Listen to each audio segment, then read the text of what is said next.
दुनिया की दवाएं तैयार करने वाली सरकर्दा कंपनी में से एक कंपनी ब्रिस्टल मेयर्स स्क्वाब ने हैदराबाद को लाइफ साइंस का मरकज करार देते हुए कहा कि हैदराबाद का इंतखाब उसके साइंस टेक्नोलॉजी और इनोवेशन सेंटर के क़याम के लिए किया गया है। कंपनी 100 मिलियन अमरीकी डॉलर यानी करीब 820 करोड़ रुपए की सरमायाकारी करेगी और 1500 अफराद के लिए रोजगार के मौके फराहम करेगी।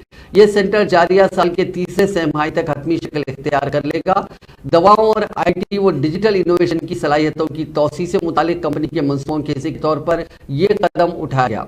वजीर तारक रामाराव ने याददाश्त मुफाहमत की तकरीब के दौरान कहा कि ब्रिस्टल कंपनी के वाइब्रेंट इकोसिस्टम का हैदराबाद में वो इस्तकबाल करते हैं। ये फ़ख्र की बात है कि कंपनी ने हैदराबाद का इंतखाब किया। उन्होंने कहा कि उनका ये मानना है कि कंपनी पुर असर काम के लिए हमारे टैलेंट से भरे अफराद को मौका फराहम करेगी।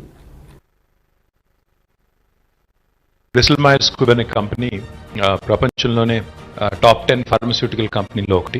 వాళ్ళు ఈరోజు హైదరాబాద్లో మన తెలంగాణలో ఒక $100 మిలియన్ పెట్టుబడితో 1500 కొత్త ఉపాధి అవకాశాలు సృష్టిస్తూ ఒక సెంటర్ ఏర్పాటు చేయబోతా ఉన్నారు. ఇక్కడ దానికి వారికి హృదయపూర్వకంగా డాక్టర్ సమిత్ హీరావత్, అదేవిధంగా క్రిస్, అదేవిధంగా ఫ్రాన్సిస్ వారందరికీ కూడా బ్రిస్టల్ మైర్స్ స్క్వాబ్ నుంచి వచ్చిన బృందానికి హృదయపూర్వకంగా స్వాగతం.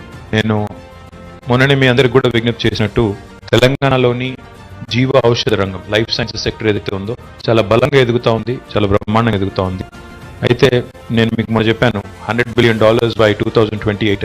Looks like we have to actually revise it because we're growing much faster than what we had anticipated and will discuss more with you in the days to come.